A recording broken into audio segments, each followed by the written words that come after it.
Still a groovy song there, Ronnie. Still a groovy song. Yeah, good. I always groove to that one, Roger. You do, yeah. Yes. It's like bringing your Total Attack days back. Well, almost. I think ours were a bit more raucous than that, but yes, yeah, I'm sure they were. Yeah, they were. Yeah. There's lots of people chatting away already. They've been yes for an hour, I think. I'm not quite sure. It's very good. I noticed someone called Vegan Postmortem. It's a good name, isn't it? I suppose it is. Well, I suppose that'll be us soon, won't it? Look, is that when you dissect a carrot to see what it died from?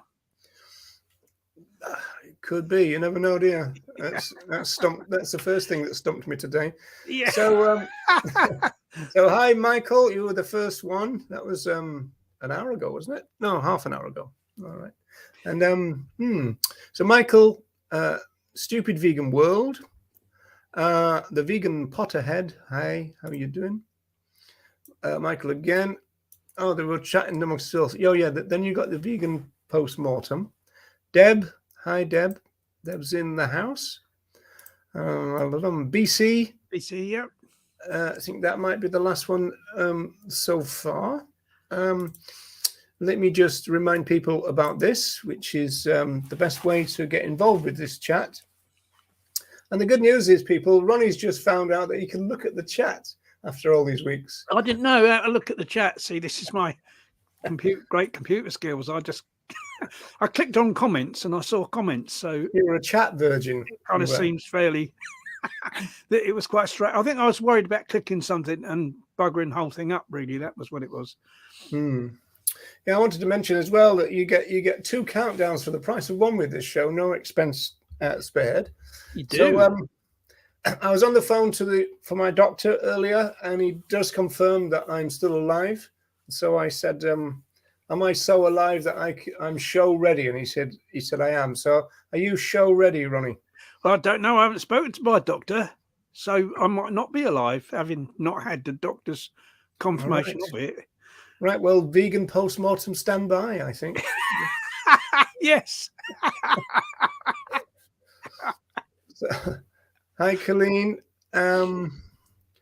Justin Levance. Hello. I think we've got everybody now. So, got 2 things on our agenda. By far, the biggest one is going to be looking at this document here. I just put it up for a minute or 2. So, yeah, that's right. I was going to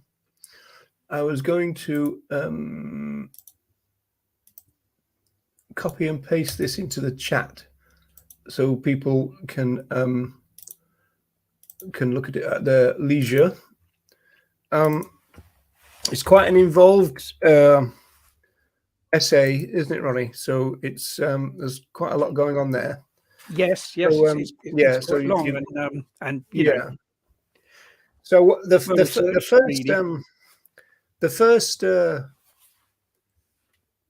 apology to the author is that we're going to go through the document, but we're probably not going to be able to tackle all the themes. We just pulled out the ones that kind of appealed to us or we thought worthy of talked about. So that's the first apology.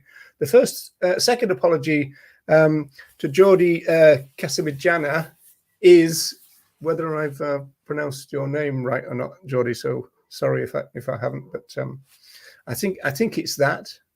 And if I'm wrong, it's Wendy's fault. So you can talk to her about that tomorrow, because Wendy and Jordi are going to do a podcast, which I think is coming out in about a week, and they're recording it tomorrow. So, and that again is based on this particular document. Now, so I'm going to just do a very quick, or at least try and do a quick summary of some of the main themes, and then we're going to bring up some issues that you picked out, Ronnie, and then probably return back to some of the things that I did. Now there is a bit of overlap, so we we'll cover some of the things, so that means we won't have to go back to them if all that makes sense. So Jordi talks first about multiple identities. he says that the one he favors more than any other is that of a vegan. Some of his identities are quite funny. He said being a Catalan, a male, an atheist, an animalist, zoologist, a wasp man, scientist, a lefty, a European, ethologist, a monkey man. And that's to do with that monkey sanctuary in where's it called? Is it Low or something? There's a famous monkey sanctuary down south in England, Ronnie. So a Briton, an anti. So what did he mean by an anti, Ronnie? Well, I think it's probably anti-hunt. Yeah, anti-blood That would be anti-hunt. Yeah, a writer, an author, an anti-Torino, which is to do with bullfighting, an investigator, an environmentalist, an activist, an animal rights person, which we're going to come back to, an intellectual, a Londoner, and tofu-eating wokerati. Are you a member of the tofu-eating wokerati, Ronnie? Yeah, well, it's tofu-eating Guardian reading wokerati. Yeah, and the first two of those, I definitely am. Yeah, that's right. That's right. You're right. Yeah, misses the third Guardian bit. Probably yeah, a third one as well. To be Guardian have been censored from this article.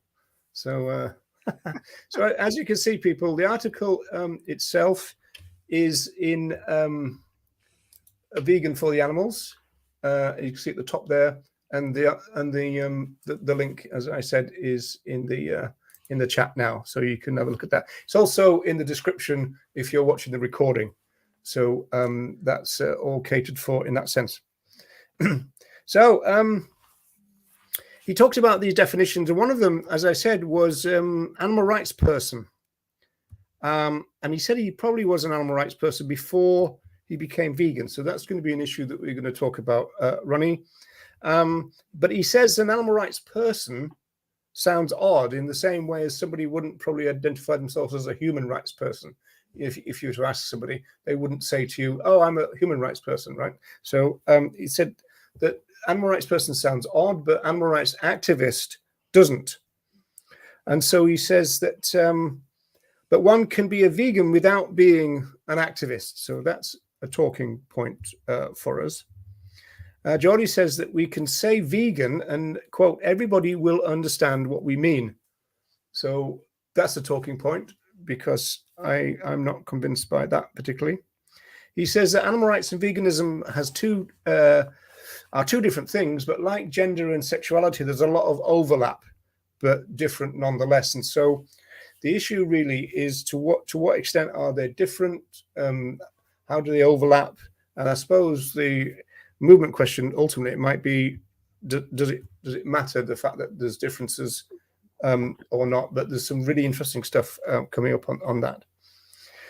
Jordi claims that the identities of animal rights person and vegan have only been seen as the same thing in the last decade or so.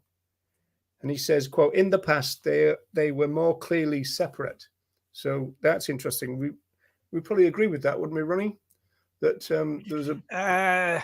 yeah, kind of, yes. I mean, certainly, going back to the, 1970s, 80s, that kind of time. Yes. So I think that's what Jordi's getting at. Yeah. So he said, so we're dealing with two philosophies.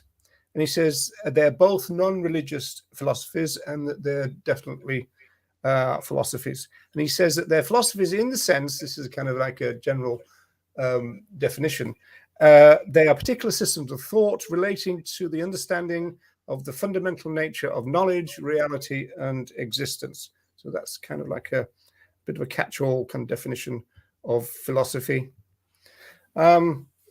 I believe they focus on different subjects and belong to different philosophical disciplines.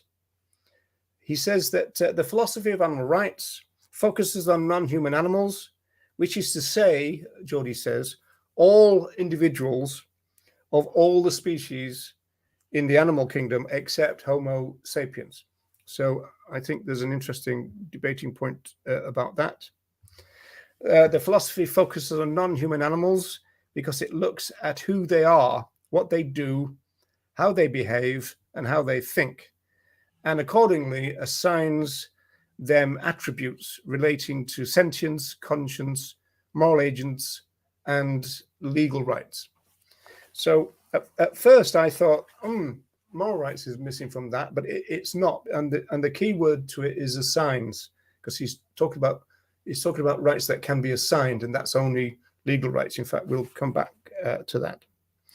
So of the 7 main types of philosophy, Jordi picks out 3 and associates them with animal rights and veganism. He says, I think the animal rights philosophy belongs more to the epistemology discipline, that means the theory of knowledge, or axiology discipline, the theory of value, sometimes it's just called the value theory, than the ethics discipline, the moral discipline that governs people's behavior. So I think there's a few things to be said about that, because most people would see the ethics thing as being the most central, whereas Jordi kind of relegates it, I suppose, a little bit. He said that we are concerned with the question, how do we know they are different from us so we can justify treating them differently? So that's a philosophical question that's often asked. And he says, for me, the more epistemological approach than an ethical approach. And how do we value non-human animals is to give them the rights they deserve. For me, this sounds part of axiology. So there is some language here about giving other animals rights, but usually in that, Jordi is talking about legal rights, so that's okay. He said, although many people may assume that veganism also focuses on non-human animals, I do not believe this to be the case. So this is one of the major themes of the article. Veganism focuses on humans, and in particular, how they behave with others, regardless of who these others are. And then he says the fundamental principle of veganism has been known for millennia as ahimsa, which you can talk in terms of do no harm, and can be translated as non-violence. Now, I think there's an issue there. For example, I think concentrating on that might kind of miss out things like the 1945 declaration by Donald Watson, where he said that veganism is about opposing the exploitation of sentient life. And that's also a really interesting answer to all those people who claim that veganism is a kind of non-action as well, because I think that Watson was saying that we're involved in a social movement, and they often use the word cause in those days. And the job of the cause, and therefore us, the people, are to oppose this type of exploitation. And so I think it implies being an activist myself. Right, and then finally, from me on this is something really interesting. I did try to check on this, but we failed. Veganism asks humans not to harm others, apply ahimsa to all sentient beings. And although such others have often been thought of as being non-human animals, it does not limit its scope to these. And this is where Jordi talks about the official Vegan Society definition.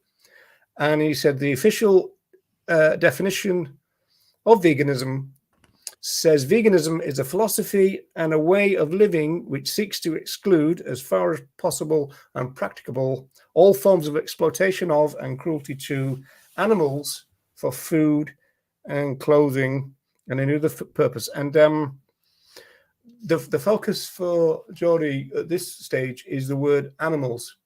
He's saying that by the time this definition came about, and we talk about 1979 through to 1988, he said that the movement was talking about non-human animals quite a lot in those days. And I'm just distracted for Ronnie's doing his kind of James Bond villain piece. Yes, I couldn't get a white cat, so I got a black and white one instead. Yes, my name is Yates, Roger Yates. Yeah.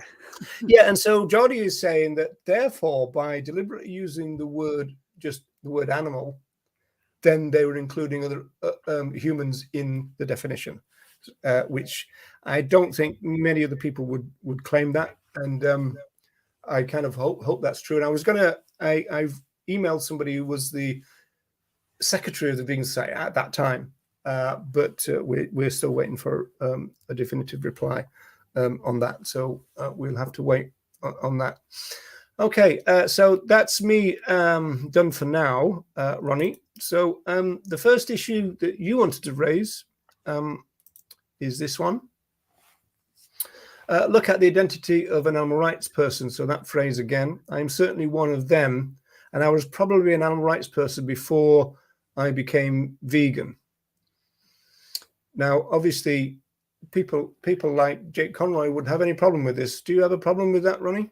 Yeah, I don't think it's possible to be an animal rights person without being vegan.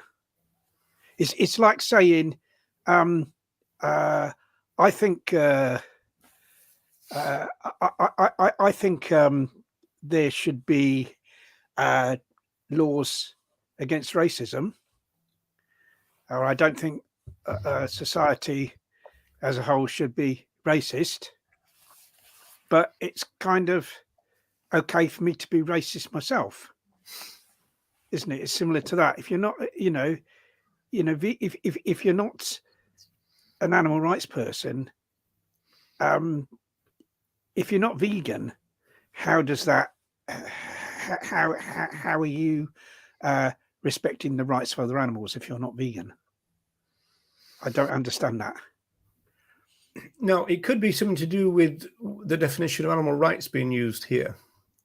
And I was wondering about whether this was something to do with Jordi's own life, in the sense that I think he may have been working for the League Against Cruel Sports, which is an anti-blood sports group in England, for those who don't know.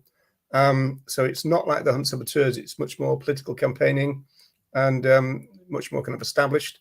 I think it started in 1925 or something. So I think he was working for those and then became vegan, and then that led to all the trouble that led to him being fired and then taking him to court and all that. So maybe that's what he means, the fact that he was, because also in the description at the very bottom of the article for people to check, Jordi talked about the animal protection movement or animal protectionism, that kind of stuff. And so maybe he's using animal rights in a rhetorical sense, maybe, Ronnie. And so in that sense, would it change anything? Well, I mean, I certainly think that there were people that kind of considered themselves animal rights campaigners who weren't vegan. You know, like the Sabs. I mean, the Sabs would have said, wouldn't they? Yeah. But their campaigning for animal rights was certainly the rights of particular animals, I suppose. What about the ALF? What about the ALF vegan? Well, there were. I think we kind of had an unwritten rule that people should be at least vegetarian. Yeah, and so if they were, they weren't vegan, and so therefore they weren't. Even like being vegetarians, not.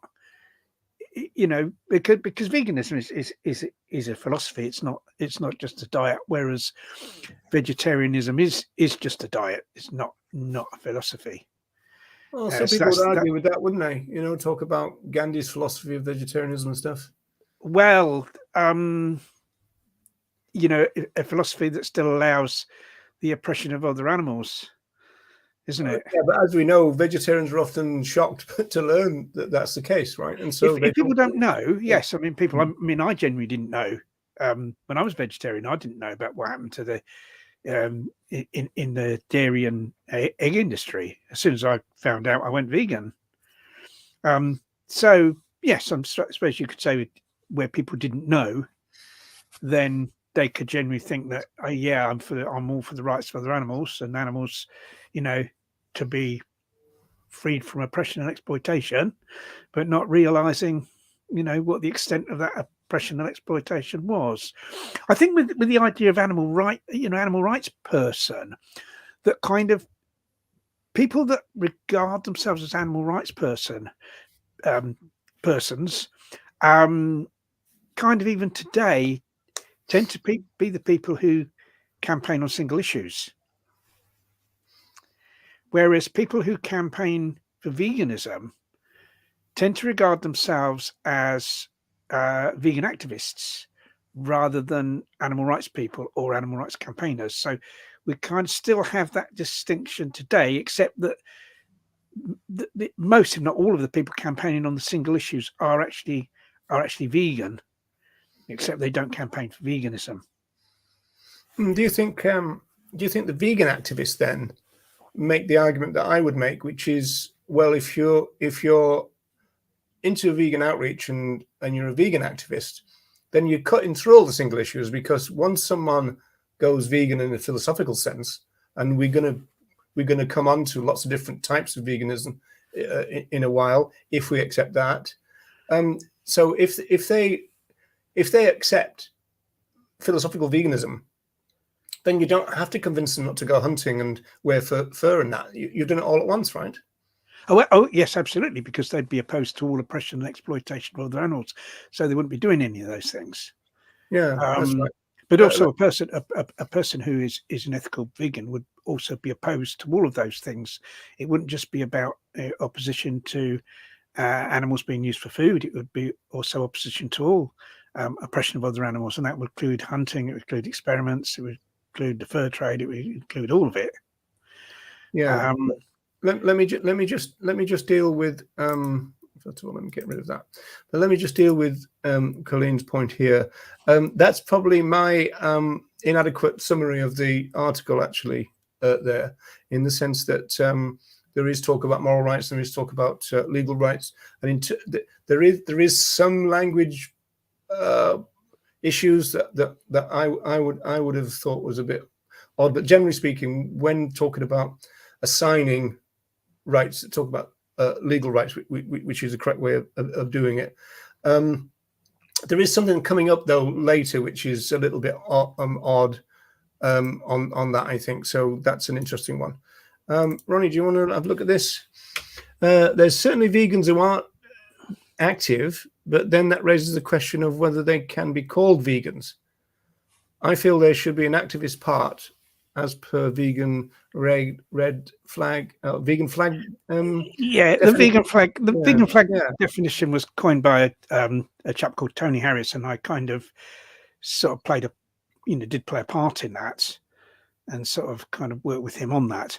And it says that that definition says that vegans have a moral duty to spread veganism and to campaigning against speciesism. That's not exactly, that's kind of it. So if there was exact words, that's what it is. Yeah, if there was a silent vegan who was obviously boycotting the exploitation of other animals in terms of how they consume, that in itself is not activism for you. No, that's not activism for me. No, and but activism doesn't mean that someone's going out shouting and waving a banner or anything like that. As we've talked about many times before, there are quiet forms of activism where somebody accepts that they've got this kind of obligation to spread the message, and they do it in whatever way they can, and that can be that often can be in a quiet way. Right. Okay. I'm going to shift this on because we've just got to the first slide so far. So what are we like, Ronnie? We need to use this cumbersome three-word animal rights person to make it sound like an identity, while with veganism, we only need to say vegan. Now, this is where he goes on to say, when we say to somebody, I'm a vegan, they know what that means. And I don't think that's true, really. No, I think to a very large part, it's kind of untrue. I think it's kind of, people have got a better idea now than they had years ago. I mean, years ago, a lot of people would never heard the word vegan. They had no idea what it was. Now I think people have a better idea, but I think very, very often they think it's just to do with diet. I think it's just to do with, you don't consume animal products. And even then they get it wrong. They think vegans, eat honey and stuff like that. A lot of people. What people tend not to understand is that veganism is a philosophy rather than a diet, and that's where where a lot of people don't really know what it is.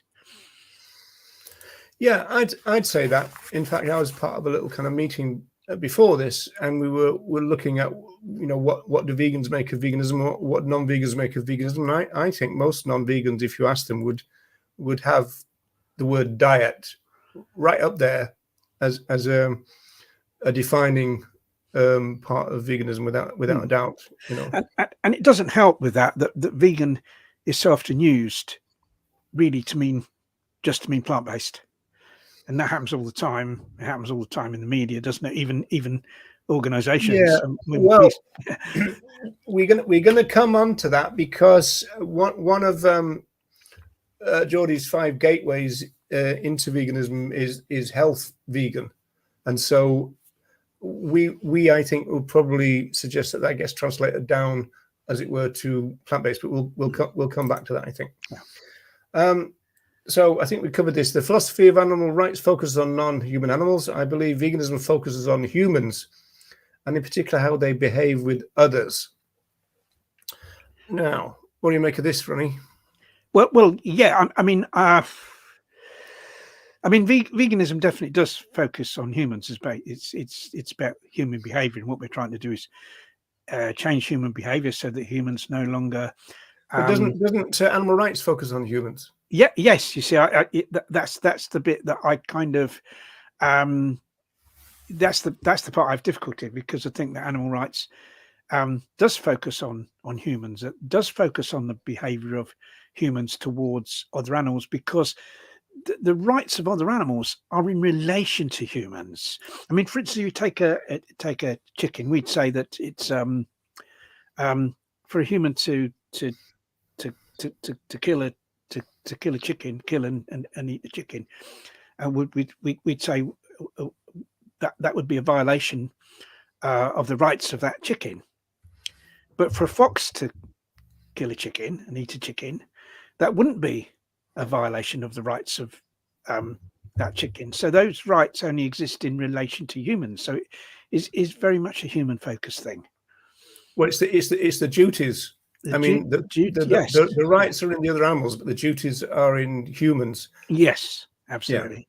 Yeah. And also, and this causes a bit of a complication, is that in theory, moral patient humans are also exempt like other animals are. So if you've got a human who can't understand right and wrong, then they can't be held responsible. Sorry, I've got a speaker speaking to me. They can't be held morally culpable either, because they don't know what they're doing morally. So I think that's an interesting one. Can I just, right. Yes. Yeah. Let me just have a look at this one. I think I disagree with this. Veganism may entail killing animals, crop production, wildlife management, i.e. culling overabundant wildlife, killing birds to make airports safer. Right. Now, I don't think that is veganism. I don't think veganism entails killing other animals. The people doing all that killing there are farmers and wildlife management people and snipers and all that. Now, they might say that we contribute to the funding of this, but we don't do it voluntarily as vegans. In fact, the first thing we would say is don't do that. You know, don't kill to produce crops. Let's try and find a way of not killing you know, and then you've got things about overindulgent free living, overabundant free living. So yeah, I mean, obviously they're going to encroach on our kind of areas, and so then you've got to defend our food, say. So that that would be an issue. Yeah, but again, we wouldn't think about killing, would we? No, certainly not straight away. I think what this with. Yeah, I think what this is saying is that even the vegan lifestyle, certainly at the moment, living the vegan lifestyle still does cause the deaths of animals in those ways. I think that's the point, and it's true that kind of does. But you see, because very often we have no choice in that matter. I think with flying, I think very often, like, it's kind of as vegans, we need to really absolutely avoid flying as much as possible because the harm that does to the environment and the other animals that live within that. We have to eat food, and that food's harvested, and at the moment harvesting methods do involve crop deaths. Non-vegans are more responsible for crop deaths than vegans because of all the crops that are grown to feed to the animals that they then eat. So veganism is, by being a vegan, you actually minimize the number of crop deaths that you're responsible for. But if we had a vegan run society, we'd do absolutely our best. One of the first things we do, I'd like to think, is to absolutely do our best to minimize crop deaths, because we'd be the ones in charge, and we'd be able to take measures to do that. You know, what worries me about this discussion is it brings to my mind the debates that were going on in the 1990s, when suddenly all the counter movements started saying to vegans, the only way you can be vegan is by committing suicide. And what the modern people are saying on places like TikTok is the only way you could be vegan is kind of like live in a cave, grow 100% of your own food, and also, by the way, you've got cows in your phone, so you've got to get off the internet. And essentially, these are what's going on here. These are ways that non-vegans are trying to shut veganism down as a campaign. Yeah, I mean, I think they're desperate measures that people are taking to justify their own involvement in the oppression of other animals and their own non-veganism. I mean, the thing is that veganism doesn't demand that vegans be perfect. It kind of actually demands that we kind of do our best I understand. I understand that part of the argument. The bit that I had these debates with this farmer on TikTok, and he's going, "What about all the trillions of other animals that you're killing?" I say, "I don't kill other animals. You do it." And he goes, "Yeah, but you're paying me." And I say, "Okay, well, if I'm paying you, I'm telling you now, as the paymaster, to stop." Yeah. Right? And of course, he goes, "No." I mean, so what he's basically saying is that vegans are involved in this system because we pay money into it, but we don't go up to a farmer and give him 20 quid and say, shoot that fox, right? We don't do the killing; they do it, not us. Well, they do it, but we're probably eating food that does come from farms where farmers kill other animals. Even then, though, Ronnie, if you're in a supermarket, right, and you pick up a carrot and you pick up a lump of beef, then there's certainly someone dead in one, and there's no guarantee that the carrot killed anyone. But it's possible, and you might even say likely, but there's no guarantee. But the point is, you can grow carrots without killing anyone. You can't provide slabs of flesh without killing anyone, because that's what it is, dead. Yes, you can't. Right? In terms of direct killing, yes, that's absolutely true. During the production of the carrots, it may be that other living beings were killed if people are using like pesticides and stuff in the production of that. Yeah, but by looking at it, you don't know, do you? But you don't know. But the point is, it's still that we are doing our best to minimise that. And morally, all humans are obliged to do their best. It's like saying, because I can't live without, somehow indirectly causing the death of another animal, because I can't do that, it's okay to kill all animals. If you see what I mean. Yeah. That doesn't. But also, not just kill them. It's not as though we find them hanging around as free living beings. We create them to kill them. We create them to deliberately kill them, right? Yeah. So, yeah. But it's just but really, at the end of the day, I think it's just desperate people trying desperately to justify what they're doing because they feel threatened by veganism, because they kind of really know deep down that they kind of should be vegan and they kind of don't want to because they don't want the change, and so it provokes a hostile reaction. Yeah. Okay, this is your next little clip, Ronnie. Veganism asks humans not to harm others, and although such others are often thought of as being non-human animals, it does not limit its scope there. So that's the kind of the point that led on to the thing about the actual definition of veganism. So yes, but you pick this bit out. So was there a particular thing? It's just to say just to say that he's kind of he's actually there really going back to the, you know, what the founders of veganism, what they meant veganism to be, that they, you know, that it wasn't solely they didn't solely talk about non-human animals. They talked about humans as well.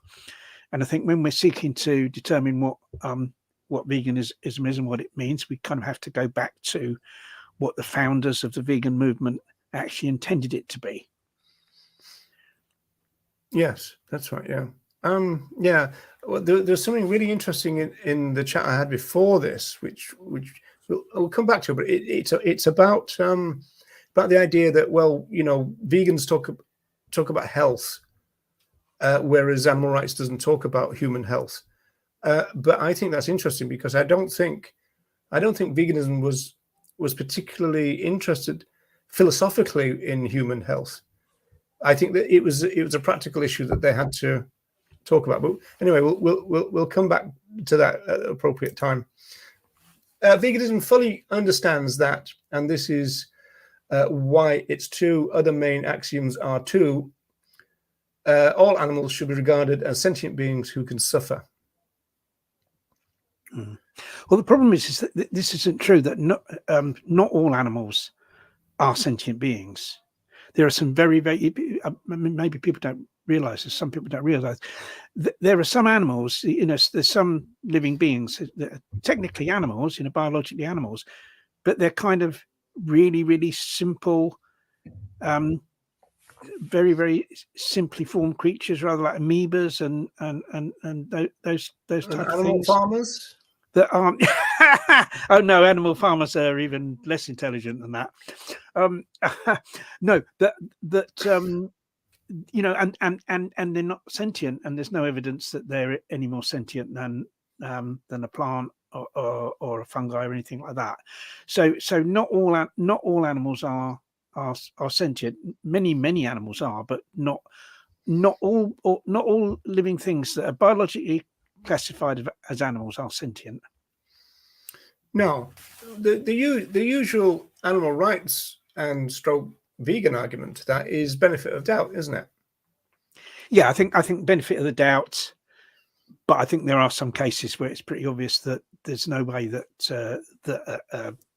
an animal, that certain animals can be sentient. I'm talking about very simple, you know.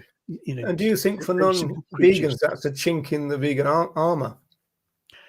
No, it's not. No, for them, not for us. For them, not for us. No, because it's, you know, to me, it's important that we say that it's about sentient animals, because you can't harm if something is non-sentient. You cannot harm.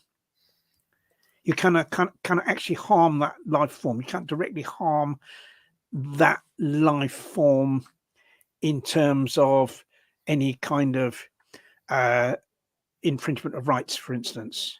If I chop down a tree, and I think it's generally held that trees aren't sentient. If I chop down a tree, the rights that I'm infringing are the rights of the animals that live in that tree and that kind of maybe use that tree as a food source, etc. Those are the rights that I'd be violating. It wouldn't be the rights of the tree. You see what I mean? Yeah, although there might be other reasons why we might directly be concerned about the tree. What do you think about fungi? I think it's. I kind of think it's pretty, you know, accepted that fungi aren't sentient. I mean, obviously, you know, knowledge on these things is progressing. I mean, there's seems to be growing evidence that insects, or at least certain insects, are sentient, for instance. So you know, knowledge does increase on these things. But I think there's some life forms that are so simple that it would be very, very difficult to see how they could possibly be sentient. That's a benefit of the doubt thing, which is someone like Tom Reagan would say. I mean, he did that on the Late Late Show. I mean, basically, he's kind of, well, I don't know, but I mean, I don't need to eat them, so therefore, I give them the benefit of the doubt. Yeah, absolutely. I mean, one of the arguments against veganism is, oh, you're hurting plants, as if they, suddenly kind of have become like a plant liberationist. Yeah. Well, meat eaters hurt more plants than yes, vegans anyway. Of course they do. And if there's, if they're so concerned about plants, then the first thing they should do is become vegan, because fewer plants are killed to feed vegans than they are people that are non-vegan. Yeah. So this is part of that argument about veganism then being about humans, considers all animals, including humans, as being capable of being harmed as they are sentient beings, and therefore it aims to protect them by asking humans not to harm them. Now, is that something veganism does that animal rights doesn't? I'm not sure it does, because of course, if we kind of recognize the rights of other animals, then we aren't going to want to harm them, are we? Kind of comes down to the same thing, doesn't it? Yeah, it's like there's a bit of a suggestion here, possibly in Jordi's article, that animal rights is like a theoretical idea hanging in the air, and then what's going to happen is that's going to be taken up by the legal system. We're going to come onto that. Whereas I think there's a lot of, I mean, the idea of animal rights is an applied idea. It's applied philosophy, right? A lot of philosophers don't like applied philosophy because it kind of comes up with ideas and then applies them to the real world, whereas a lot of philosophers like to keep in the abstract world of philosophy and stuff, So I think animal rights is the same. It's asking humans not to harm them. Why? Because they're rights bearers.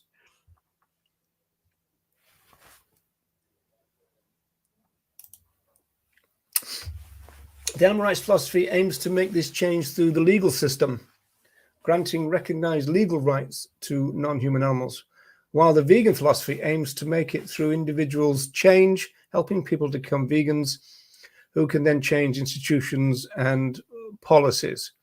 So now this is an interesting one, because this is the thing about when is going to law, as it were, the appropriate thing. And I've always argued that we need a heck of a lot of cultural change first, which then means that these two things are together. You see, the animal rights philosophy aims to make this change through the legal system. Well, I think that someone can believe in animal rights, or they can accept that other animals have rights, without that person being involved in any effort to actually change the law. Yeah, they're trying to change the culture. That's what it's not just to do. Isn't just to do with the law. That's a kind of additional thing, really, and it's not essential. It's not essential. But even if you're interested in the law, Ronnie, you have to change the culture first. I mean, because we know already through blood sports and everything else, we know that if you go to a speciesist parliament and ask for laws, you get trash. So if you're going to want something as widespread as veganism or animal rights, you can't do it through the present legal system. No. The only way that you're going to get laws that entrenches the rights of other animals, within the legal system, where you get laws to protect the rights of other animals. The only way you're going to get that is by hugely increasing the number of vegans, because that's the only way you're going to get the vegan politicians, and you're going to get the vegans to vote for those politicians, so that you'll have people in parliament to pass those laws. Yeah. Now this needs to be cleared up. Now this is, as I understand it, this will be the difference between moral rights and legal rights. So legal rights are the ones that we grant. whereas moral rights are the ones that they have. And in fact, what Jordi says towards the end of the article is very kind of Tom Reagan, in the sense that it's not that other animals don't have rights, it's that the rights that they have are not respected. Yeah. So they have disrespected rights. And that one way that we can deal with all that is recognize their moral rights, which they already have, and then codify that into legal rights. And so moral rights will become legal rights through human action. And so we would then transform the moral rights into legal rights. And so then they'd have both the same way as we do. Yes. And so then if somebody else comes along and takes away our legal rights, we still have moral rights. So we don't say that a terrible country that doesn't respect rights, that the people in them don't have any. We just say that the government there doesn't respect the rights that are there. You're talking about the UK now, are you, Roger? Probably. well, that million from the vegan movement, that'll change it all. So. Yeah, quite definitely.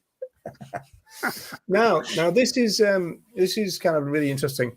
Veganism has a well-defined future paradigm it calls the vegan world. On the other side, the final goal of the animal rights movement is animal liberation. Animal liberation will indeed be achieved if the vegan movement achieves its final goal, but we will not have a vegan world yet if the animal rights movement achieves its final goal first. So we're not going to agree with this, are we? And you could see vegans not involved in any animal protection activity and being expressive in their lack of belief in animal rights. Now, the vegan world, you see, I don't really talk about a vegan world, because what is a vegan world? Is that a world where every single human is vegan? Because I can't really see that happening.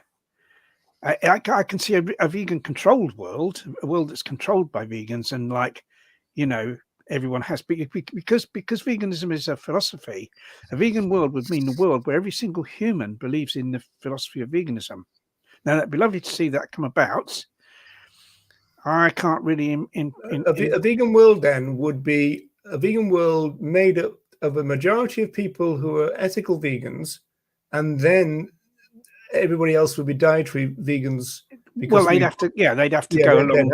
They'd have to go along with us, and as soon as they did anything, to oppress other animals, that we'd be down on them. You see, we'd run the show. It's like saying that we want a kind of, we want an anti-racist world where, and kind of meaning that every single person in the world would be anti-racist, and that would be very difficult. We could have a world where you have so many people that are anti-racist, anyone that does the slightest bit of racism, you're straight down on them, and it's not allowed to, proliferate. And that's kind of how, so I, rather than a vegan world, I tend to talk about an animal liberationist world, where animals are liberated because the animal liberationists, the vegans, are in charge, and we don't allow other people to oppress other animals. Yeah, the way this makes sense to me in Jordi's understanding, as I understand that, is that the final goal of the animal rights movement is animal liberation. So that would mean that nobody is wearing them, nobody's experimenting on them, nobody's eating them, of course, nobody is using them for sport.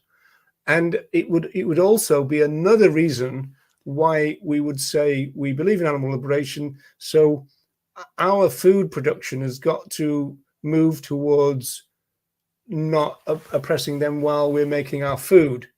So that would be kind of another side of it. So maybe, see, it seems to me that the end goal of animal rights has got to involve major planks of veganism. The bits that might not be there, ironically, might be the human parts of veganism. So maybe that's what Jordi was getting at. It possibly may be, but you see, if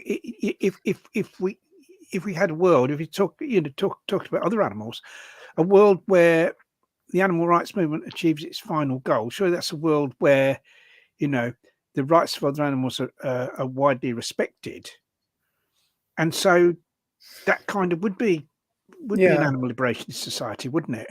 Yeah, but also in terms of the bigger idea, which would be veganism. You see, the thing is, I think the argument here is that if we get animal liberation, you still might have sexual violence amongst humans and racism amongst humans and everything. Whereas I argue that in a vegan world, to use that phrase, then those things would also go, because we'd have a different type of human being.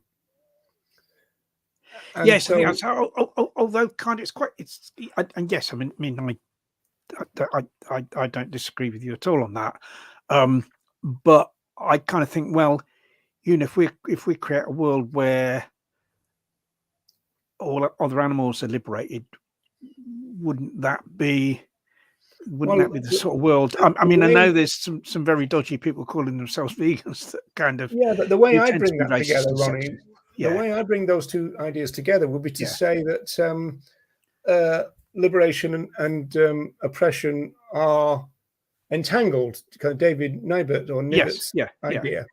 And so we're not going to get animal liberation without human liberation anyway. And so therefore, the idea that we're going to get animal liberation when humans are being out and out violent towards each other across the board like they are now doesn't seem to fly for me.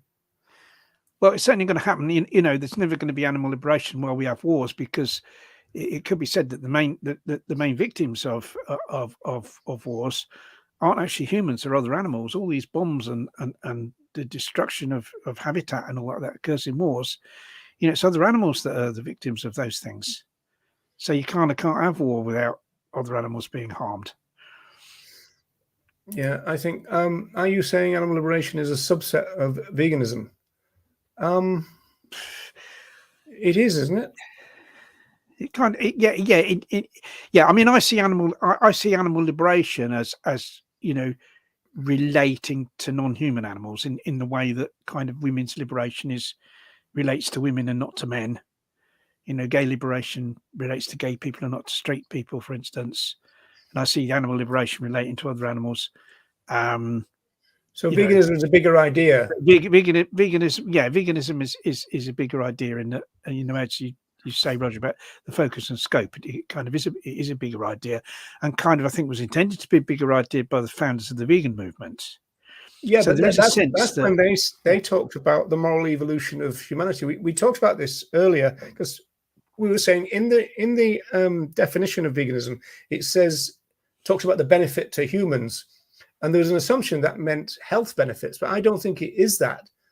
I think that the fundamental benefit to humans from veganism is that we will be living in a much more moral world.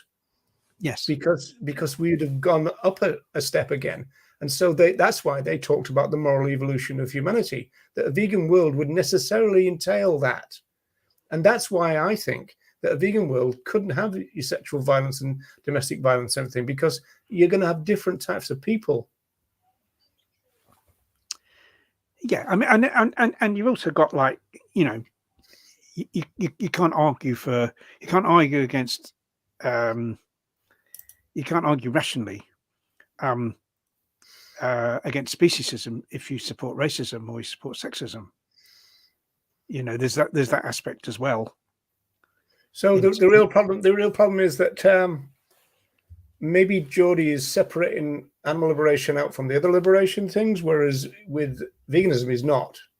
He's there for Jordi, veganism is entangled, but not animal liberation. That, I mean, I might have got that totally wrong. I'm just thinking out loud really on that, but that could be it, I suppose. Okay, shall we move on? Yeah, there was something at the bottom of that though, Roger. Okay. The very last one. The last thing, and you could see vegans not involved in any animal protection activity and being expressive in their lack of belief in animal rights.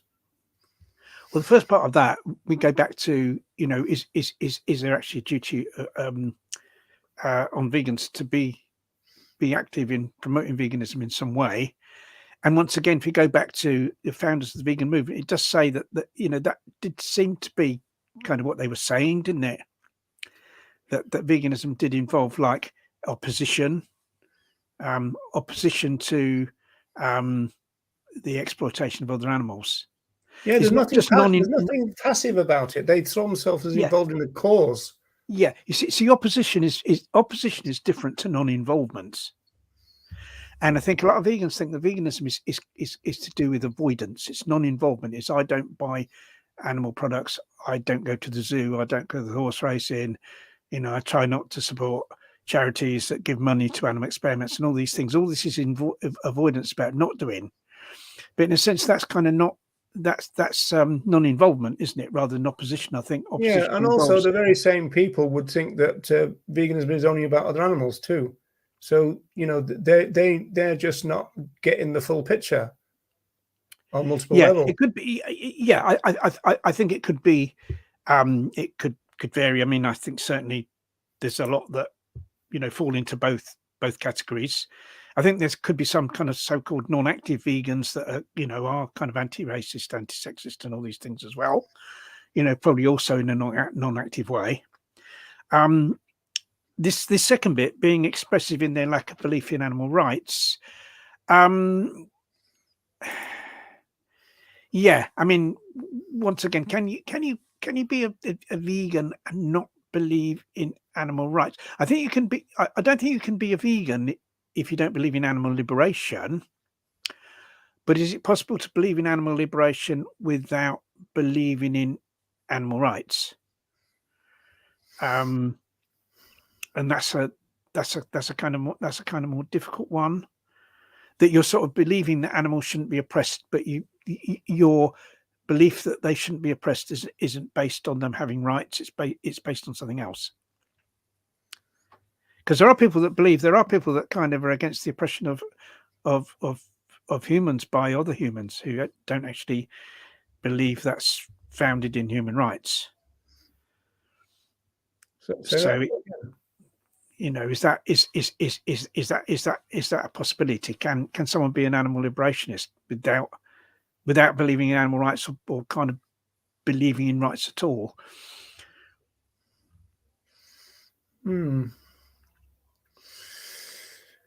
I think they need to believe in animal liberation, whether that's, I mean animal rights, people respecting the rights of other animals is a very important, it is a very important aspect in the achievement of animal liberation.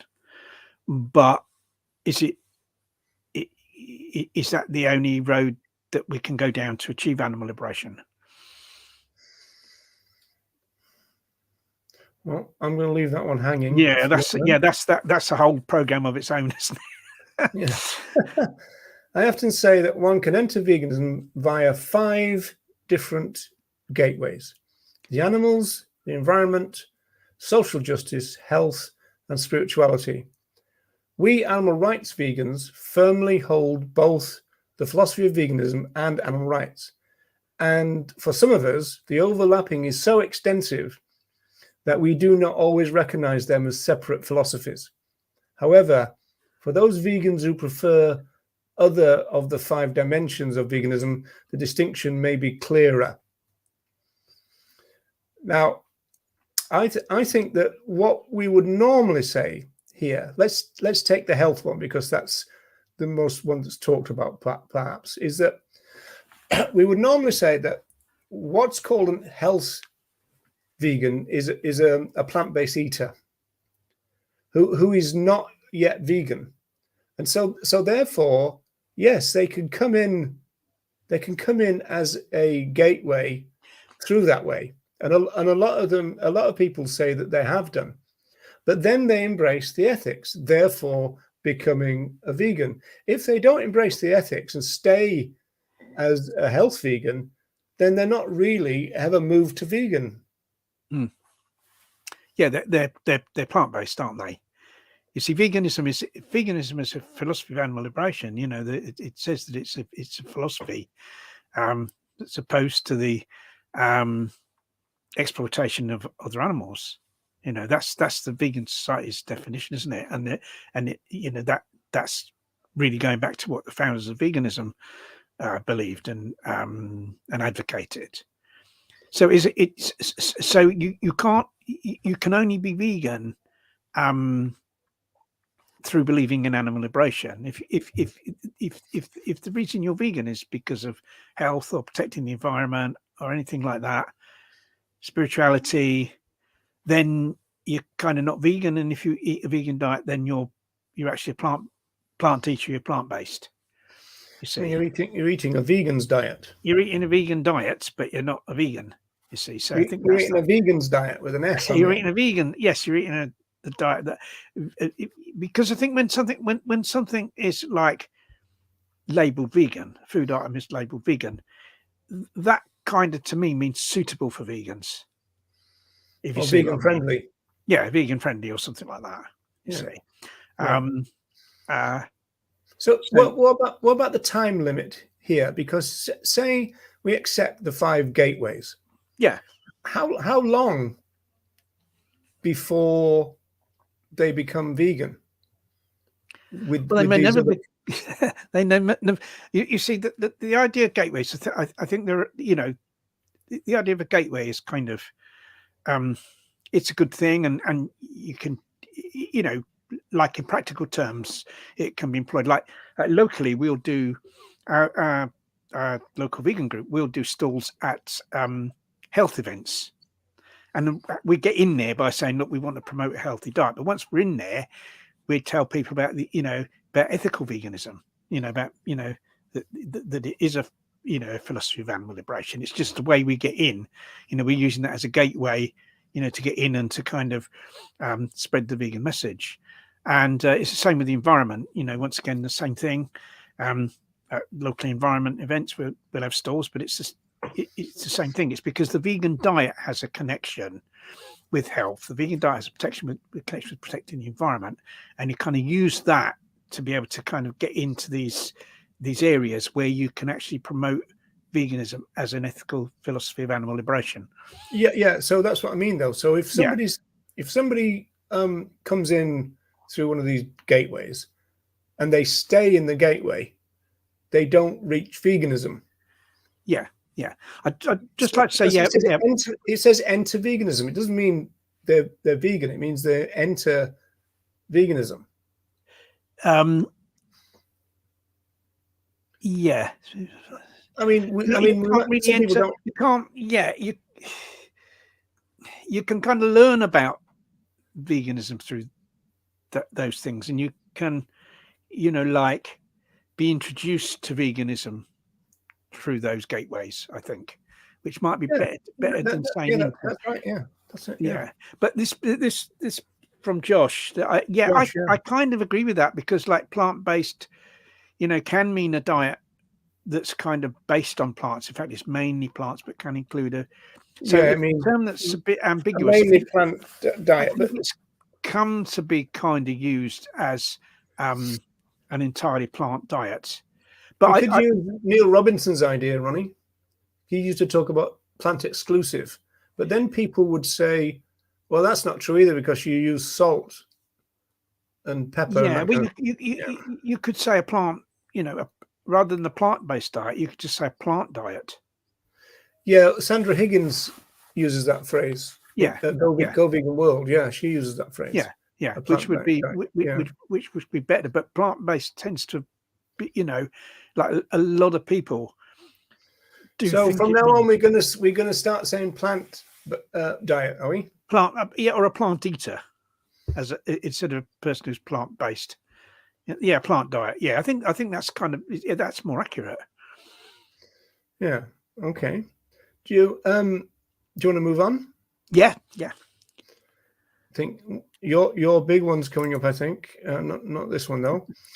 We think that probably the majority of vegans are not animal. I think that probably the majority of vegans are not animal rights people yet, but eco-vegans, health vegans, and social justice vegans. So let's just stop there. So these are not yet vegans that we're calling vegans. Yeah, they're not. Yeah, they're not vegans, because if they don't believe in animal liberation, you see, I'd say that someone, that a true vegan is someone that is opposed to the oppression of other. Well, they're actually opposed to kind of all oppression and all exploitation, aren't they? Really, but like focusing on the oppression of non-human animals by humans, although not exclusively that. So that would be, that's who a vegan is. So, like, if you say you're vegan for the environment or health, or social justice vegans, that's an interesting one. Yeah, I thought that. Because you see, veganism is a justice movement. Whether you call it social justice movement, I'm not sure, but it is a justice movement, isn't it? It's about justice, across the board, and focusing on other animals, isn't it? Really, that's it is a justice movement. I think probably Jordi means people that are kind of involved in campaigning for social justice in relation to humans, but who consume a plant diet. Is kind of that what it means by that. See, this is very tricky from a social movement point of view, because we're almost like, my best friend Tobias Leonhardt, as you know, Ronnie, always said that fundamental vegans like ourselves, as extremists and fundamentals, we want the smallest social movement ever. And he used to flash up this Facebook page, which is it said something like, this is the smallest Facebook page in the world. If you try and join, I'll boot you out. And he said that vegans, ethical vegans, are like that. We're always finding ways of excluding people. But I don't see how we cannot gatekeep in a social movement, because it can't be anything goes. Otherwise, you'll be down to the Leonhardt thing, where he said that vegans can eat. There has to be a way of determining. Yeah, there have to be a way of determining what veganism is, and surely the best way of determining that, or probably the only way of determining that, is to go back to what the founders of the vegan movement actually intended. And okay, the language you use these days to describe that would be different than the language they used in those days, because language has changed, but nevertheless, the kind of meaning of it needs to be the same. And in a sense, that's maybe what the Vegan Society kind of try to do, or that's what they should be doing with their definition of veganism, is kind of using modern language to describe what the founders of the vegan movement intended. And that's kind of how you can't be anything, because somebody could say, well, look, if you just eat, you can eat animal products 6 days a week. If you refuse 1 day a week, you avoid it 1 day a week, then you can call yourself a vegan. And then what's to stop that if you just kind of don't, if you don't have a kind of limit on what veganism is? Well, and then the next bit has blown Jeremy's fuse already. One can seek to exclude all animal exploitation and cruelty to all animals. We got that issue again. Hence, be an ethical vegan. So, for Jordi, then, ethical vegan is not the same as social justice vegan. So that's interesting. Without believing that non-human animals deserve rights that are not legally recognized yet. And so I think the deserved bit is within the legal rights paradigm, Jeremy. I think that's why he's using that phrase. But it should really say have rights. Yeah. You see, now, once again, we're back to that question we kind of left hanging. No. If you talk about legal rights, they don't have those. Yeah, but it says without believing that non-human animals deserve rights that are not legally. I know it's weird. It's that not without believing that non-human animals have rights that are not legally recognised yet would be the actual accurate way of saying that. But I'm wondering. You see, I think to be an ethical vegan, you have to be opposed to oppression and exploitation, right? Does that mean necessarily that you have to believe in animal rights, or indeed any rights? Does it mean that as well? You see, once again, that's a kind of another discussion to be had, isn't it? Yeah, it's from someone like Reagan's point of view, rights are protections, and those who are protected are those who need protection, and they need protection because they're sentient, and Yes. so that's part of Jordi's argument we've seen already, and so we've got that idea about rights being a fence or a wall around each individual with a no trespass sign on it, all that. So that's why rights are so useful in this argument, because if you want a vegan world and you're looking to say to people, well, why can't I eat them? Why can't I do this? Why can't I do that? Then it appeals to me straight off to say, well, because we're talking about rights bearers here. Yeah. But you see, alternatively, you could say, well, because it would be wrong to do that, and then you explain why that'd be wrong to do that in relation to something that person believes already. That, in other words, it would be wrong to do that same thing to you're going to slide into animal welfare here if you're not careful, Ronnie. I mean, well, what makes it wrong? No, well, does, once again, you could ask the question, well, do rights arise from it being wrong to do a thing, and so therefore, because it's wrong to do that particular action to that being, therefore that being then has a right for that action not to be done. Yeah, so that's negative rights. That's negative rights. Yeah. So the answer is yes. That's the construction of negative rights is they're protective. Yes. Yeah. Not expressive like. I mean, I think the concept of animal rights is an important one, because I think it's an important road through which we can achieve animal liberation. But it may be that there are people that are kind of, their opposition to oppression and exploitation isn't because they think in terms of rights. It's just that they're opposed to that for some other reason. Yeah, the only problem is that if you then say, well, it's because they're sentient and therefore they can be harmed and hurt and all that, the culture of cultural speciesism then goes, okay, well, let's keep doing it, but take away the hurt part.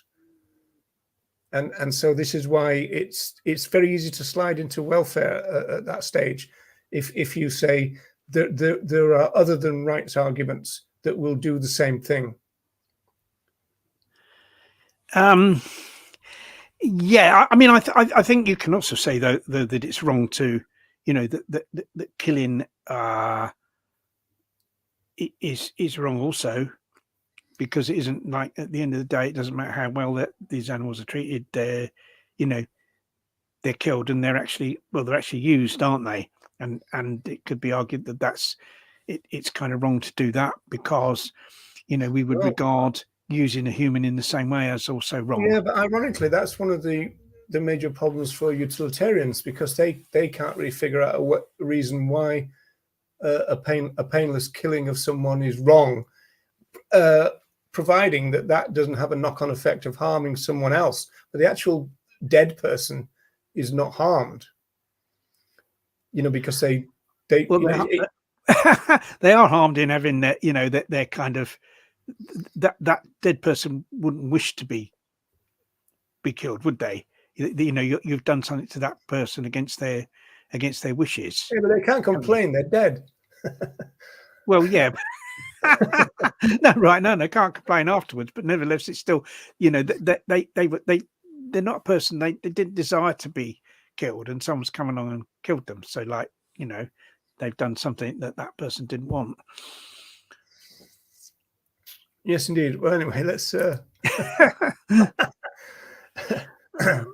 There may still be supremacists who believe their respect for animals comes from their generosity and compassion as superior human beings, as opposed to believing all animals, including humans, are essentially the same and deserve equal basic rights appropriate to their species. Why did you pick that one out? Well, because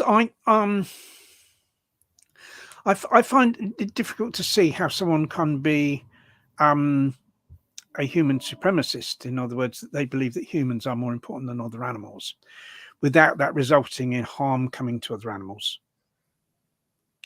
You see, and this is like, you know, to me, because sooner or later, you know, that supremacism will come to bear, won't it, in the decision making of that person. And that's what that's my worry about this position, that eventually animals would be harmed through that view. Yeah, to use Jordi's own language point, is he saying supremacists believe their respect for animals, including humans, right? So I suppose it does, but they're still because the problem is that the oppression of an exploitation of other animals really has its root in human supremacism, doesn't it, and speciesism, which are like really the same thing. You know, that's what it's rooted in. So there are people here that are kind of, still believing in the thing that actually caused the problem in the first place. Yeah, well, I suppose you could say that white supremacism created lots of harm as well, can't you, and stuff. So it's not just the other animals involved in this. Yeah, I mean, if someone, yeah, so it's very similar to saying, well, look, I believe, white people are more important than black people, for instance. But I do think we should be generous and compassionate to people of color. Well, that would be a totally unacceptable attitude, wouldn't it? That's like kind of Uncle Tom, isn't it, or whatever. That's totally unacceptable. So it's, I believe it's unacceptable in terms of human supremacism over other animals as well. Jeremy's pointed out that this Singer's explanation for animal testing or vivisection is rooted in his human supremacy, which I suppose it is, in the sense that he would sanction vivisection if it was guaranteed to bring about good things for humans, wouldn't he? So, well, I mean, would he sanction that if the vivisection was done on humans? Perhaps as a utilitarian he would. If you could experiment on 10 humans and out of that somehow save 100 humans, then would Singer? I think what Singer might say there is he'd volunteer himself, I think. Well, yes, unless he was prepared to do that, it doesn't really cut water, does it? No, I suppose you could go around canvassing people to say, well, we only need 10 of us, so shall we do this brilliant thing for our fellow man, our fellow human, our fellow ape, whatever, our fellow persons. Interesting. Now, this is the one. This is the one that you wanted to talk about. Yeah, animal liberation. So just to make clear, this is not from the article. No, this is just something I wondered. Is animal liberation, right? In terms of veganism, yeah, I think it can be said to like it's part of veganism, that veganism includes animal liberation. That's like the focus of veganism, but there is a scope that's kind of wider than that. So I think that's, in terms of veganism, that's kind of what I'd say. Now, can you kind of believe in animal liberation? You see, for me, how I sort of see the world is in terms of it's really in terms of human imperialism, that you have one species that dominates all the other sentient animals, all the other sentient species, and of course the individuals of those species that we oppress, we dominate, we've invaded their territory, we imprison them, we kill them, we are and this is, and I refer to that as human imperialism, and that is kind of really based on, it's through human supremacism that's come about, that humans have felt that they that there's nothing wrong in doing that, and that animal liberation involves kind of ending that imperialism. It's an anti-imperialist movement in that sense, and an anti-supremacist movement, and so therefore animals need to be, liberated from the oppression and exploitation imposed on them by humans. And in kind of, sort of like formulating that, my views, my feelings on that, I kind of don't think about rights at all.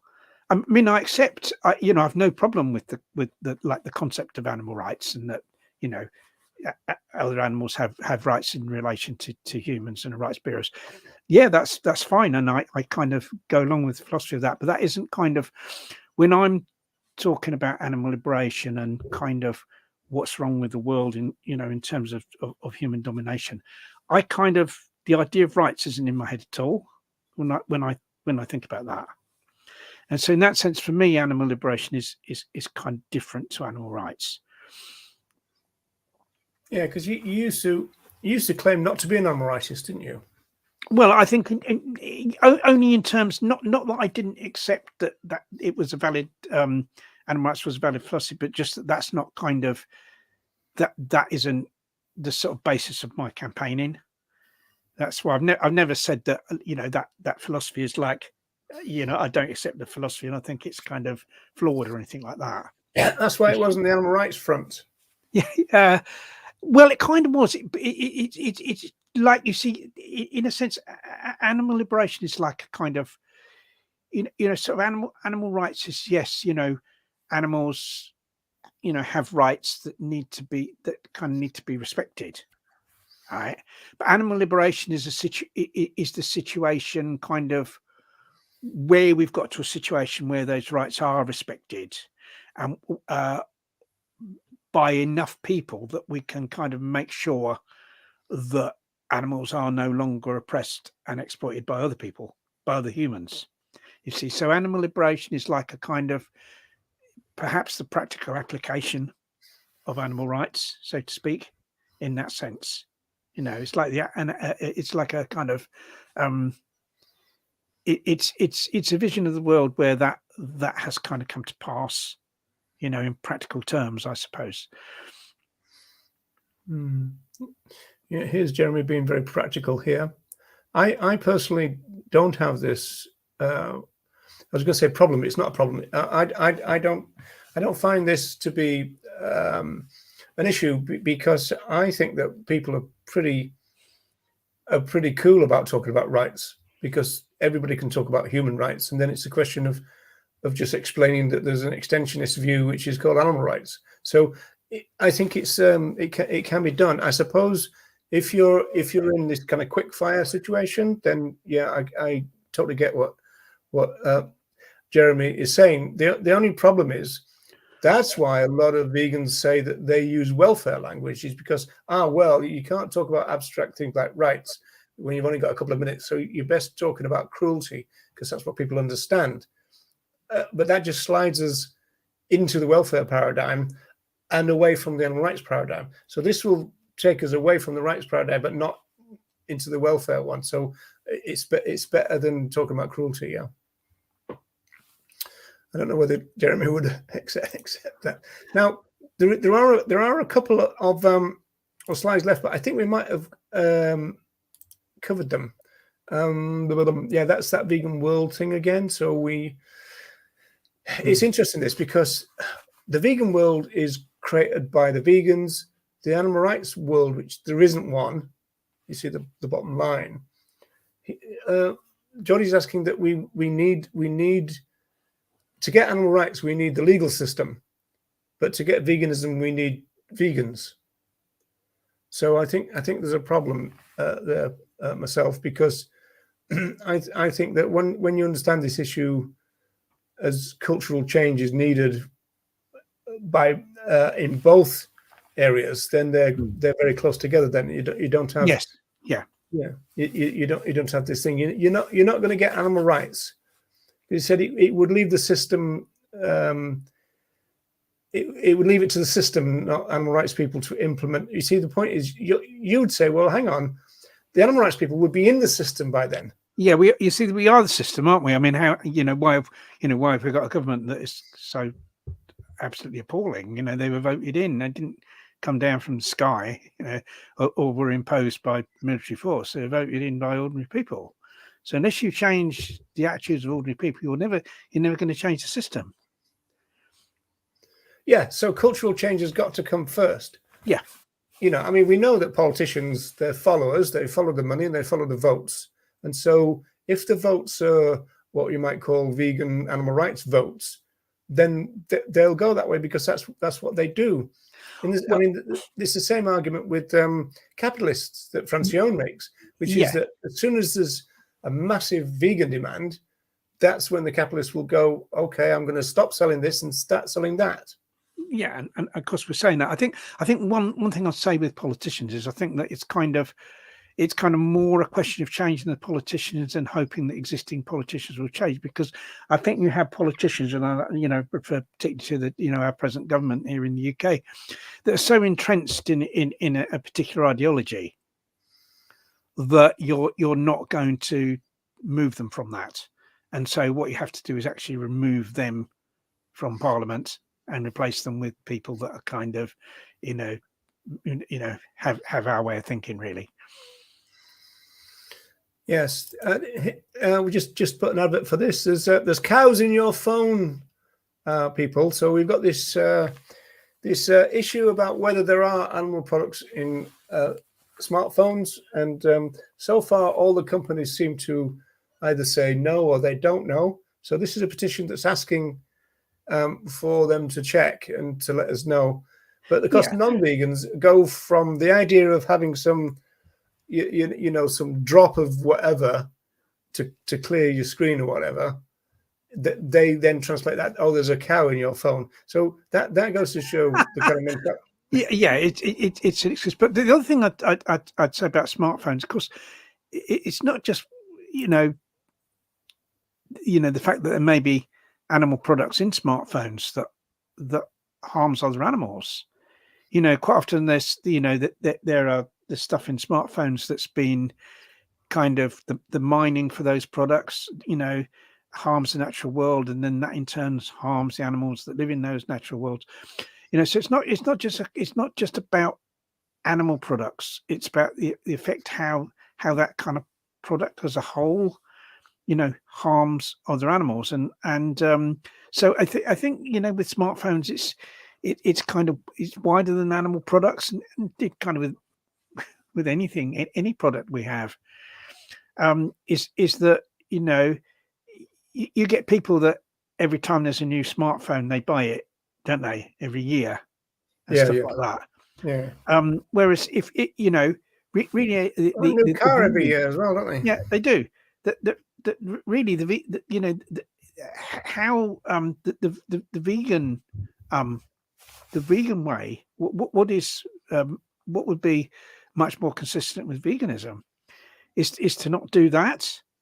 Is keep your phone for a number of years, and then if you need to get another phone, to live in a cave with no electricity. Yeah, yes, but you see the thing about that is that is kind of counter to this idea going back to veganism is a movement that is opposed to the exploitation of animals, right? That, like, if we think that kind of part of veganism is active opposition, that if you live in a cave away from everywhere, then you're not going to be very good in terms of mounting any active opposition, are you? You're not really going to be in a position to change people.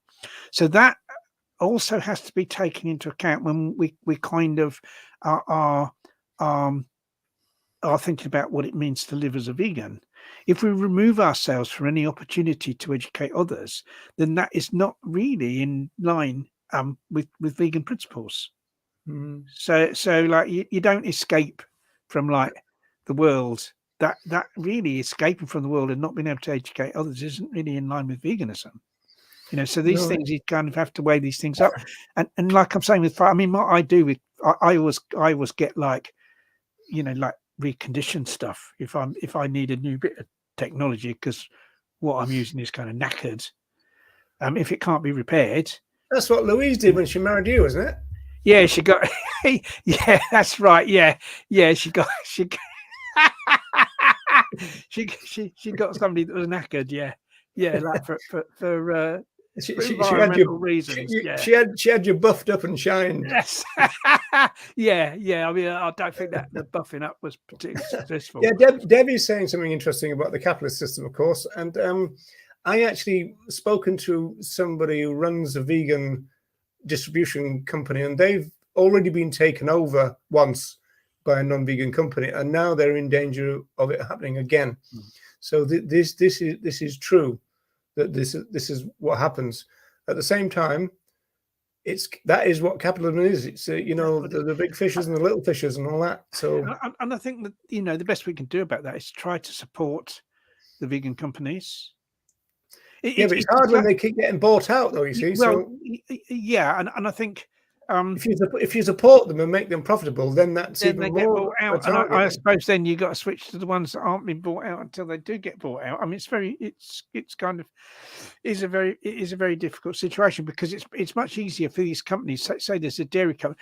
An example is like Bute Island Foods up in Scotland that produced, still produce a lot of vegan. Bute, is it Bute? Bute Island, some Bute Island in Scotland, and they they were a vegan run company, or I think the people, I don't think they were maybe not 100% vegan, but they were, they were kind of, live very much on a plant-based diet, shall we say, and they produced this, this cheese suitable for vegans, and then ended up the company really grew and products became very popular, and they began to supply a lot of supermarkets with their own brand. A lot of supermarkets here in the UK, their own brand cheese is produced by Bute Island, and they were bought out by a huge Canadian dairy company. I forget the name of it, but it's the people that produce Cathedral City, and Cathedral City are now producing a plant-based cheese, shall we say, cheese that's suitable for vegans, and it's being produced on Bute Island. A plant cheese. Yes, plant cheese, shall we say? Plant cheese, yeah. That sounds a bit weird, doesn't it? It sounds a bit weird. It's kind of, it sounds, when you call a person, oh, that person's plant-based, you can say, oh, that person's a plant eater. When you come to describe products, how would you say? Because plant-based might mean that it's only mainly plants. Suitable for vegans probably might be the best way of saying it. Vegan friendly. I used to put vegan friendly. Vegan friendly. Yeah, vegan friendly is pretty good. And but that was what happened, because otherwise that dairy company would have had to set up their own facility for making the vegan friendly cheese. Yeah, and I mean, it's much the easier only way to do it would be to divert the £1 million from Sunak. From Sunak, yeah. I don't think he's claimed the £1 million, has he? Though when a genuine vegan thing gets bought out, you can set them up again. I get knocked down, but I stand up again. You know what I'm going to say, Ronnie? I want to say something about this first.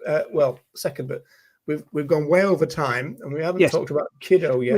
We need to talk a little bit about KIDDO, because people might be waiting for that, and we did promise it. So we're going to talk quickly about that. Okay, all right. Yeah. Well, so we'll leave this one. But what I'd like to say about the article, I know we've kind of we've there's been bits of it that we've kind of Oh, it's really interesting. It's good. We've had our own opinion on some of it, that where we may not agree with Jordi, but I think it's it's a very good article, and it's great that he's producing these articles.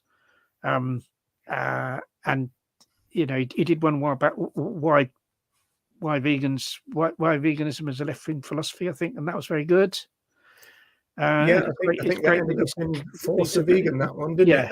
And that one about how veganism is, the overwhelming population of women in veganism. I think there's that. I think that's the latest one, and they're all well worth reading. So it's a question, just so we can reiterate that, it's a question of going to this site here, vegan. So I can probably just do that again. Yeah, so that's the link again for that. But also he's doing an interview with Wendy from the Animal Rights Show, and they're recording it tomorrow, and then it's going to be a few days hence, I think. So we beat them to it. Sorry about that, Jordi and Wendy. And but that's going to be based on this article. But the podcast is also part of this particular thing. I think there's quite a few thousand people, or is it even more than that? I don't know. But you can see at the top there, you've got articles, campaigns, yes, videos, and all that kind of stuff. Well worth checking out. Well worth checking out. But we better talk about KIDDO, hadn't we, KIDDO? Yeah, I just want to talk about what Joanna's put up there, which is so what's going on at the moment on TikTok, and I don't know whether Andy's intending to how long he's carrying this on, but essentially what you've got on TikTok is streaming of animal rights speeches and stuff all day. So I don't know whether they're going through the night or not. So I don't know the full details, but they were certainly on all day yesterday. They were certainly on all day today. And so you've got Tom Reagan speeches. You've got Francione there, Steve Best. There was one of mine up there. A few others. Kathleen Janaway was another one that I remember. And so if you're on TikTok, check it out. So it's Not Your Mum, Not Your Milk. And usually, or they figured a way of being able to stream for hours on end, right? And then it's a question of everybody kind of joining, sharing, and everything to try and bring the non-vegans to it. I think that's probably what's needed. I don't know how long it's going to carry on, and I don't know all those kind of details, but I just know that that's going on right now as we speak. Right. So you want to talk about this, don't you? So this is well, it's only 47 seconds, so maybe I should play it. Give me a thumbs up if you've got sound, Ronnie. Yeah. Yep.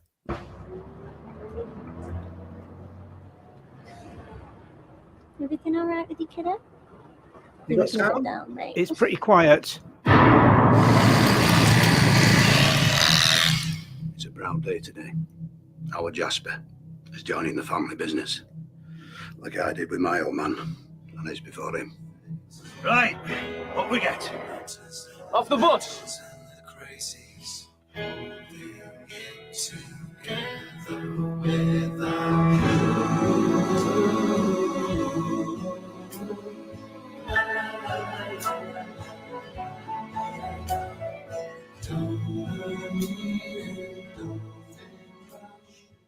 So Kitten Pyramid.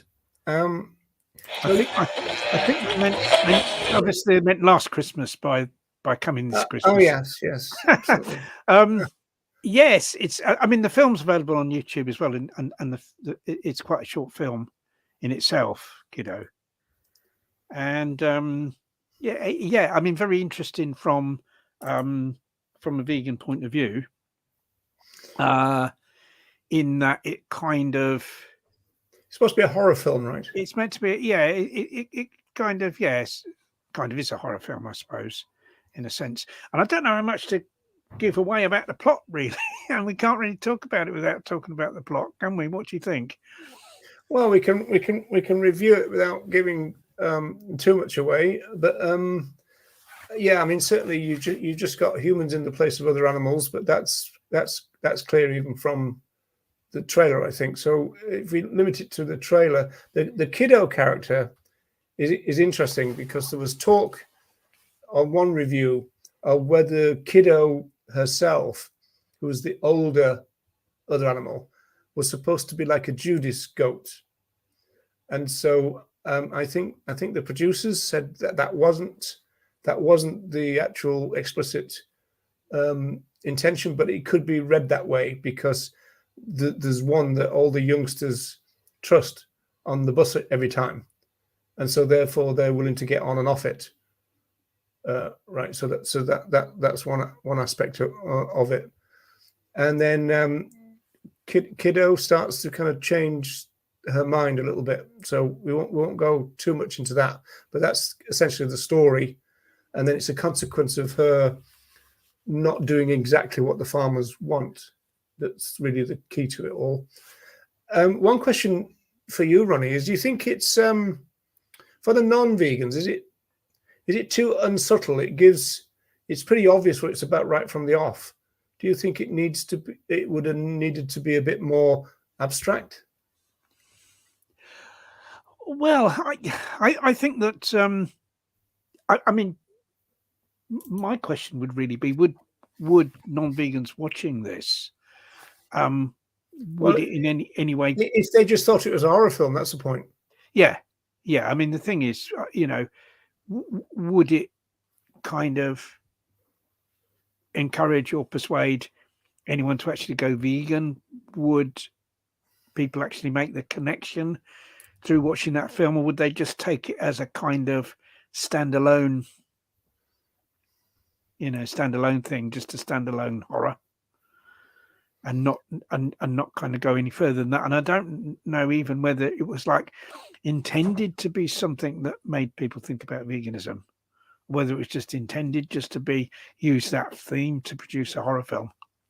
Well, there is talk of it being a series now, but yeah, I assumed that it was set up as a horror film for people who like that genre, and I'm one who doesn't. I've never liked horror films, but who like that genre and then would watch it because it was a horror film, rather than being aware of the.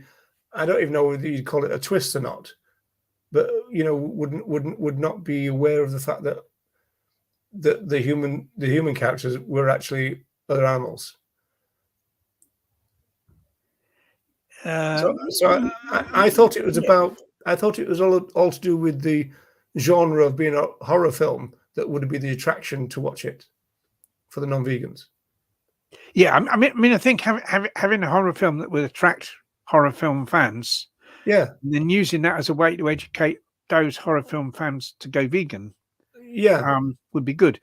But I'm not sure to what extent this would do that, or to what, or whether to any extent was it intended to do that. Yeah, I'm trying to think now, because they had one of the producers or someone involved with the production of the film on a live, which Grumpy Vegan Grandad hosted, and he was, yeah, I think he was a vegan. I'm trying to work out whether he became vegan during the project or whether it was already. I can't remember that detail, but I think it was. If I had to just say right now, I think it was that they were hoping to use the horror genre to make a vegan point to non-vegans. I think that's what it was. Yeah, but I think it kind of, if they're trying to do that, I think it perhaps needs to be rather less subtle and to have something at the end, Yeah, that's why I asked that question. Do you think it was? Yeah. Yeah. Oh, you mean less subtle?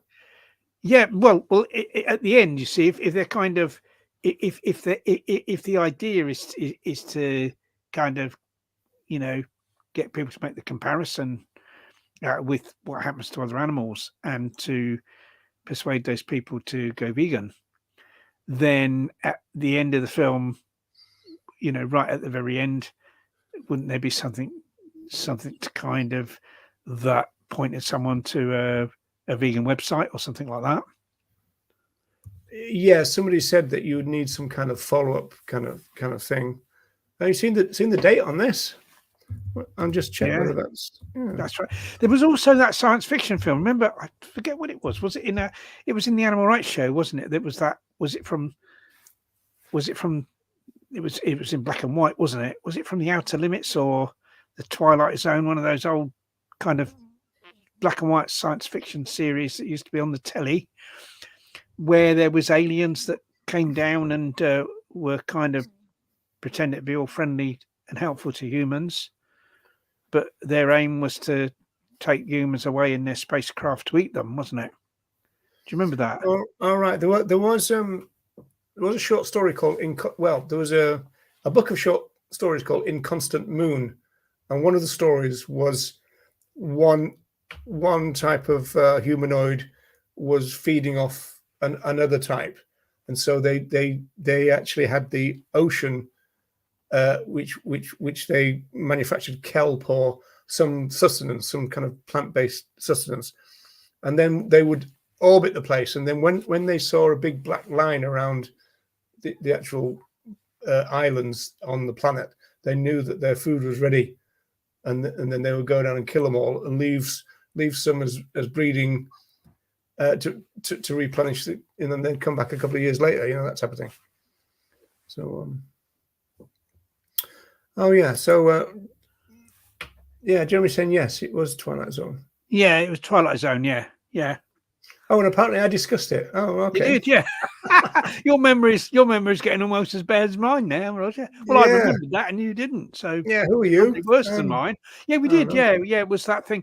It was How to Serve Humans. They had a book. These aliens were all friendly, and they had a book. They said, "Oh, we've even got this book called How to Serve Humans. This is I remember humans." now. And then they said, "Oh, come on our spaceship, all you humans. We'll take you back to our planet."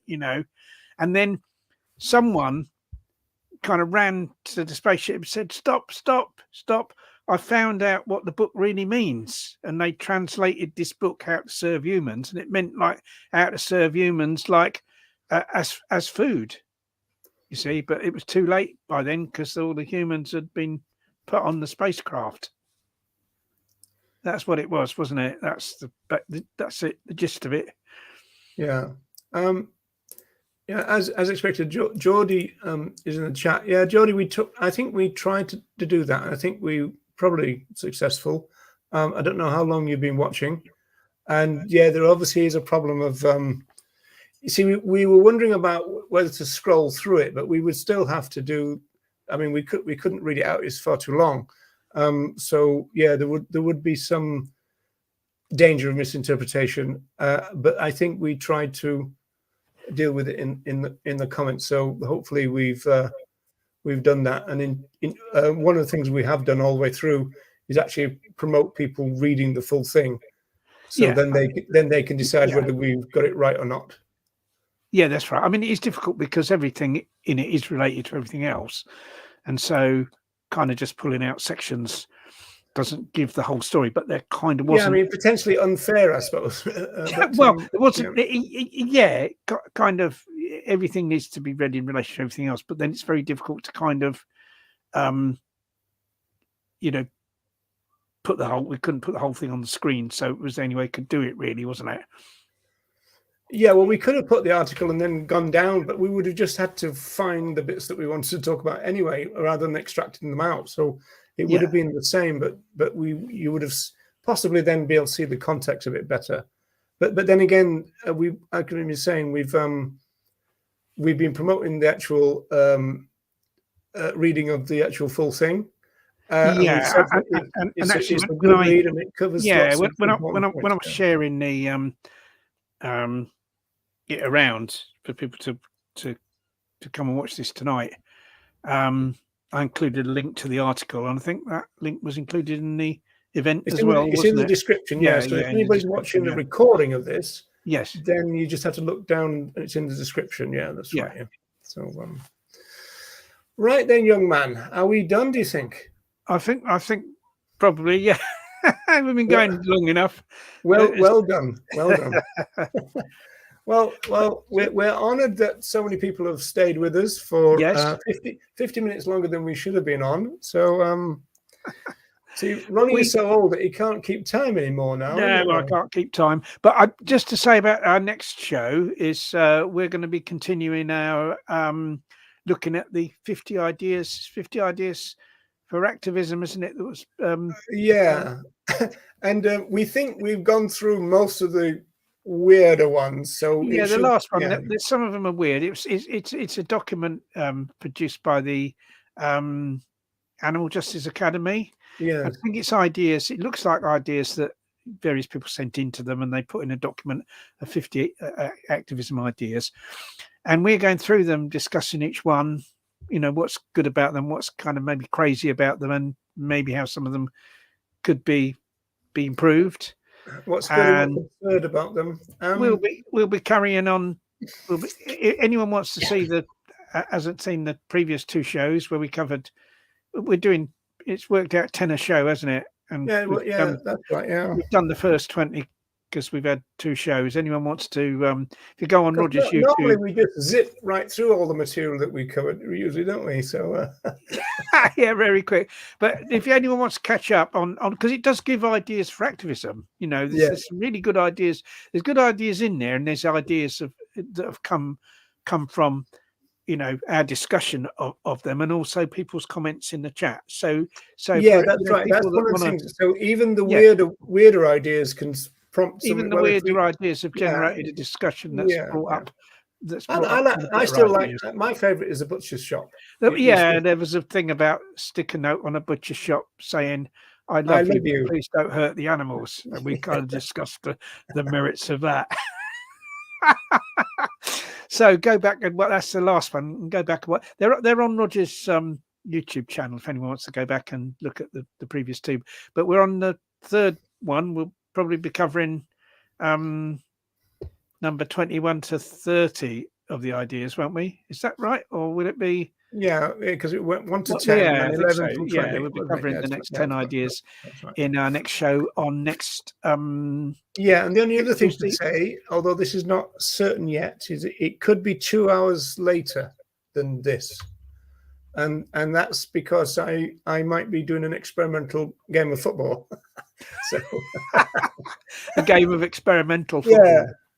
So there might just be a coffin sat here 2 hours later. But obviously when we put the event out, if there's a change of time for it, that'll be on there.